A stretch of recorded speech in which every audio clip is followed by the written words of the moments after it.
SEBI Act 1992. SEBI has established with two objectives. First, protecting the interests of the investor and to promote the development and regulating the security market. Means जो SEBI central government ने establish किया था, first करता था वो काम interest of the investors के लिए, और second to promote the development and regulating the security market.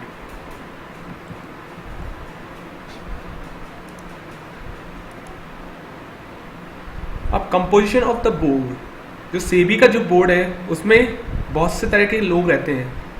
First, a chairman, 2 members amongst the Ministry of Central Government, 1 member of RBI, and fourth, 5 other members out of 3 are whole-time members. तो ये सारे लोग SEBI board में होते हैं.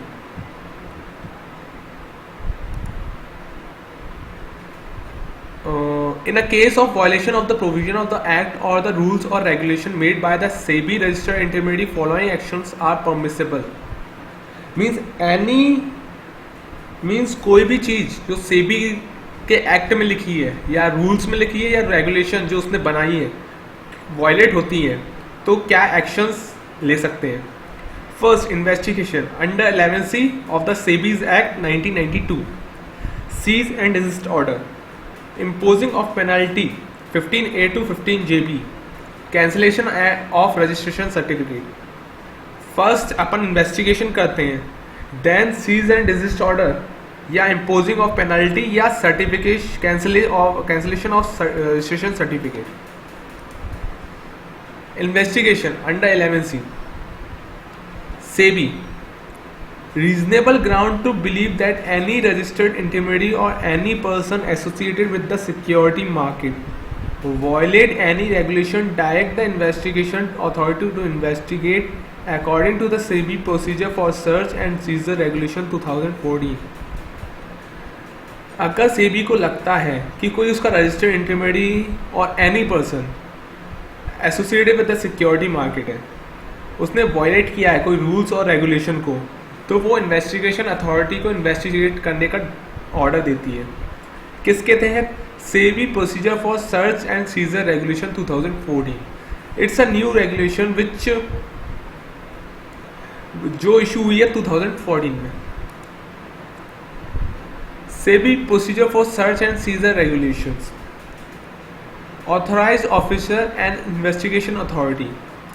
Investigation authority believes that any or all the grounds specified in the regulation 11C8 request to issue a warrant. जो authorise officer होता है, अगर उसे कुछ बिलीव है कि कोई एक या एक से अधिक ग्राउंड जो स्पेसिफाइड है 11C8 में उसका वायलेशन हुआ है, तो वो फॉर्म ए में रिक्वेस्ट करता है issue of warrant to the chairman of SEBI. अब चेयरमैन ऑफ सेबी क्या करेगा? If he satisfied with the request that he issue a warrant, अगर वो सेटिस्फाइड है रिक्वेस्ट ऑफ इन्वेस्टिगेशन अथॉरिटी से, तो वो फॉर्म बी में वारंट इशू कर देगा. After the search the authorised officer shall seize any books of account और anything that is not practicable to seize, he issue a form C और D. जो search procedure है उसके बाद scissor procedure जो होता है उसमें वो बुक्स ऑफ अकाउंट या एनी अदर बुक्स वो सीज कर सकता है.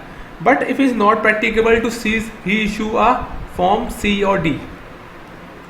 अगर जैसे कोई लैपटॉप है जिसमें इलेक्ट्रॉनिक फॉर्म में अपन ने कुछ डॉक्यूमेंट बनाया, तो वो अपन सीज नहीं कर सकते, it is not practicable to seize.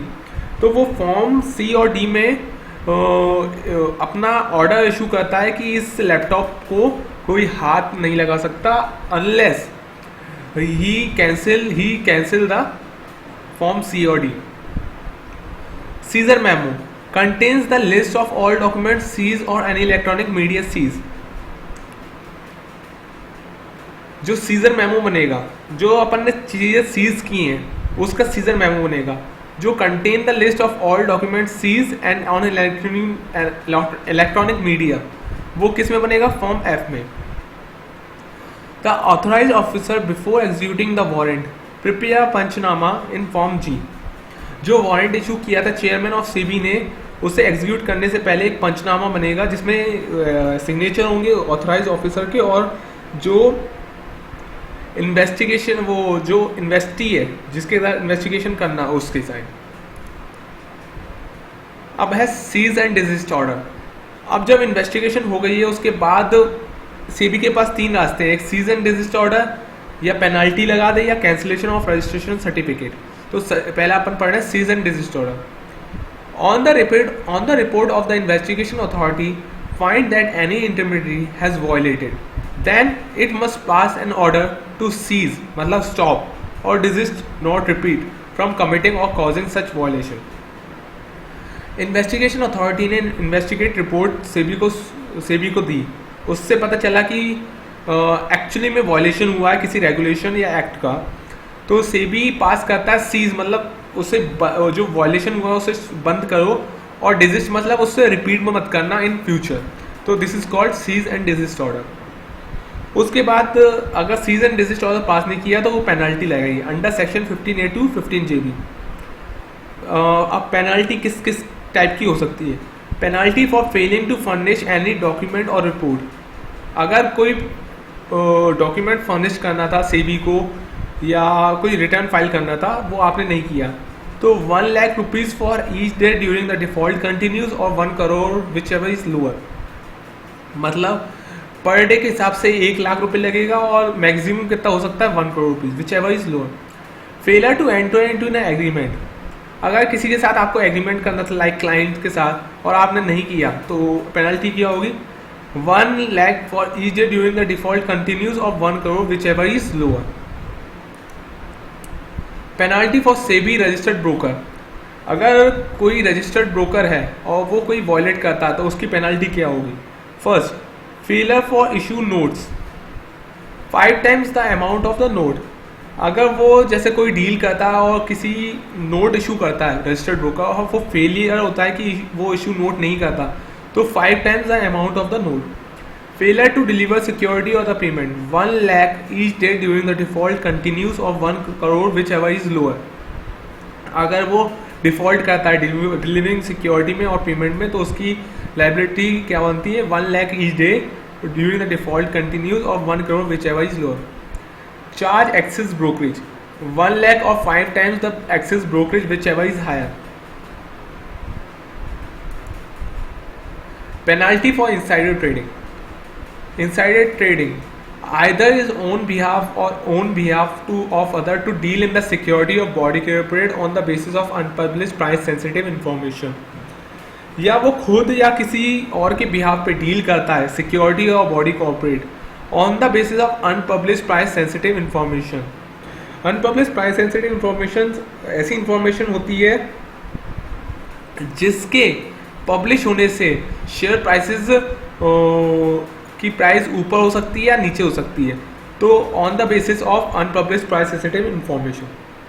Like इसका एग्जांपल है डिविडेंड इशू करना, द डेट ऑफ डिविडेंड।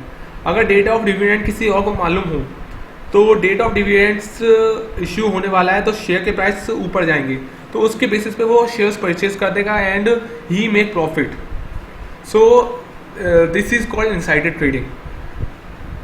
और communicate the unpublished price sensitive information to other with or without request in the ordinary to others with or without request except in the ordinary course of business। अगर वो communicate करता है किसी और से, जैसे कोई रिलेटिव को बताता है, तो वो भी इनसाइडर ट्रेडिंग में आएगा except in the ordinary course of business. Means like company secretary है, वो अपने डायरेक्टर से कम्युनिकेट कर रहा है in the ordinary course of business, तो ये इस परव्यू में नहीं आएगा। काउंसिल और procure to other person to deal in the security. किसी को कंसल्ट कर रहा है या प्रोक्योर कर रहा है कि आप इसमें डील कर लीजिए, तो पेनल्टी क्या होगी? 25 करोड़ रुपीज और 5 times the profit made under the insider trading which ever is हाइडर। Like 25 crore और 5 times द प्रॉफिट। लाइक आपने कमाया था 10 करोड़ रुपीज, उसका 5 times like 50 crore which ever is higher, तो 50 crore is your penalty under the insider trading. Securities appellate tribunal. Securities appellate tribunal होता है सेबी ने जो पेनल्टी ली है, पेनल्टी करी है या cancellation of registration of certificate किया है, सीज एंड डिजिस्ट ऑर्डर किया है, उसकी जो अपील होती है वो सिक्योरिटीज अपीलेट ट्रिब्यूनल में होता है। अब इसको पढ़ते हैं। Establishment under 15K by the central government to hearing the appeal and on order made by the SEBI or adjudicating officer। मतलब सेंट्रल गवर्नमेंट ने इसे स्टैब्लिश किया अंडर 15K, तो किसके लिए? Hearing the appeal on order made by the SEBI और adjudicating officer. Composition under 15L। The security appeal tribunal में कौन कौन से लोग होंगे? फर्स्ट प्रिसाइडिंग ऑफिसर और 2 अदर मेंबर्स। अब क्वालिफिकेशन क्या होगी? Presiding officer shall be appointed by the central government in consultation with the chief justice of India. Following peoples are eligible.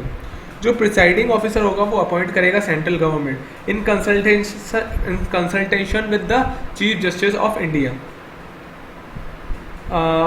जो ये फॉलोइंग पर्सन जो एलिजिबल होंगे वो होंगे: a sitting or retired judge of Supreme Court, a sitting or retired Chief Justice of High Court, a sitting or retired judge of High Court who may have completed within 7 years a judge of High Court। मतलब जो जजेस होते हैं high court और supreme court के वो eligible हो सकते हैं। अब मेंबर्स की क्वालिफिकेशन क्या है? मेंबर्स होने चाहिए person of eligibility and integrity and capable of dealing matter relating to the securities market. अब टेन्योर क्या होगा? 15N में बताया है। जो प्रिसाइडिंग ऑफिसर होगा वो 5 ईयर्स या 68 years which ever is earlier. मतलब उसका जो टर्म होगा वो 58 ईयर्स और 68 विच एवर इज अर्लियर, और मेंबर का टर्म होगा 5 ईयर्स और 62 years which ever is earlier.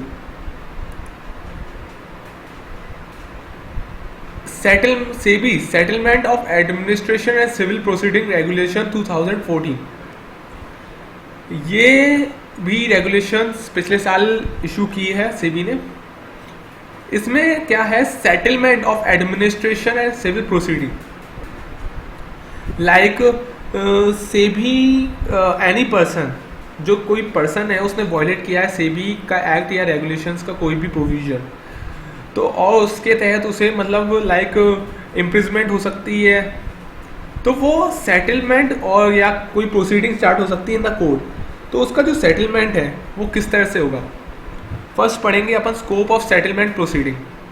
First, the एलिग default was committed within 24 months earlier application rejected or the applicant has been a party of 2 settlement within 36 months, investigation is not complete।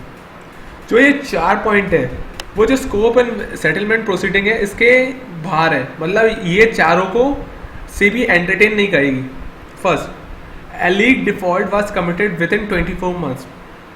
मतलब आपने कोई default किया था like 2014 में और आपने एक और डिफॉल्ट किया 2015 में, तो जो 24 months के अंदर आपका जो दोनों डिफॉल्ट आ रहे हैं उसकी एप्लीकेशन रिजेक्ट कर दी जाएगी।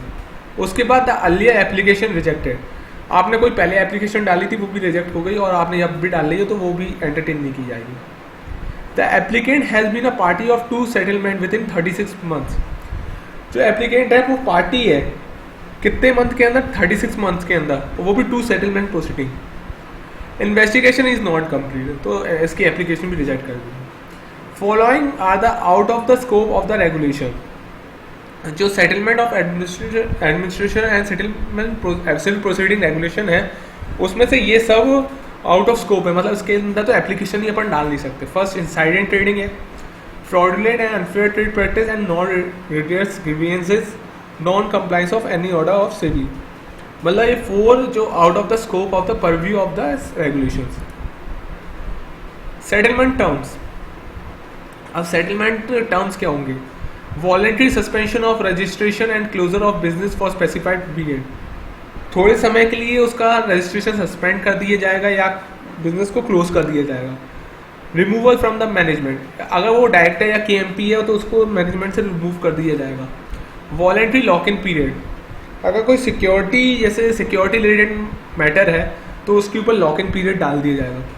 ट्रेनिंग टू एम्प्लॉयज़ और एजुकेशन, कोई एम्प्लॉय जैसे उसने गलती की हो तो उसे ट्रेनिंग दी जाएगी और एजुकेशन दी जाएगी। Cancellation of shares and reduce capital.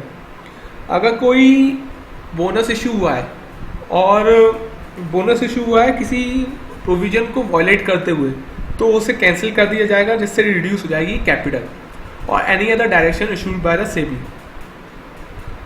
अब पढ़ते हैं प्रोसीजर। अब प्रोसीजर क्या है? The person who wants to have proceeding settle have to make application. जो पर्सन है जो सेटलमेंट चाहता है उसे एप्लीकेशन देनी पड़ेगी। Application make a true and fair disclosures. जो एप्लीकेशन है उस पर साफ साफ मतलब लिखा होगा कि मैंने इस प्रोविजन का वायलेशन किया है और इसमें मुझे सेटलमेंट चाहिए। Application should be complete, if not it return can application should be complete and if not it return and can be submitted within 15 days। Application complete होनी चाहिए, आधी अधूरी नहीं होनी चाहिए, और अगर नहीं हुई तो वो रिटर्न कर दी जाएगी और आप उसे रीसबमिट कर सकते हैं within 15 days. The settlement terms include settlement amount and non monetary terms. The settlement amount calculated as per the schedule 2। जो सेटलमेंट टर्म्स है उसमें क्या होता है, सेटलमेंट अमाउंट भी होती है और नॉन मॉनेटरी टर्म्स भी होती है। सेटलमेंट अमाउंट मीन्स कोई पेनल्टी, लाइक मैंने कोई वॉयलेट किया है उसकी पेनल्टी है 5 करोड़ रुपीज़, 5 करोड़। और the non monetary means this is voluntary suspension of register, ये दिस इज नॉन मॉनेटरी, इसमें कोई पेनल्टी नहीं लग रही बट आपको ये करना पड़ेगा, तो this is called non monetary. और जो अमाउंट होता है सेटलमेंट अमाउंट वो कैलकुलेट होता है शेड्यूल 2 के हिसाब से। The settlement proceeding will be publish on the website. जो सेटलमेंट प्रोसीडिंग होगी वो पब्लिश होगी website of the SEBI. If there is any non compliance of settlement order then the original proceeding will be initiated. जो जैसे non monetary terms थी वो अपन ने जैसे voluntary suspension of registration and closure of business for specified business की कोई term दी थी, एग्जाम्पल लेते हैं, और आपने उसका नॉन कंप्लायंस किया, जैसे आपने क्लोजर ऑफ बिजनेस हमने बोला था आपने ओपन कर दिया बिजनेस स्पेसिफाइड पीरियड से पहले, तो आपकी जो ओरिजिनल प्रोसीडिंग थी विदाउट सेटलमेंट वो इनिशिएट हो जाएगी। तो this is the settlement of administrative and civil proceeding regulation 2014। Thanks for watching Mudra club.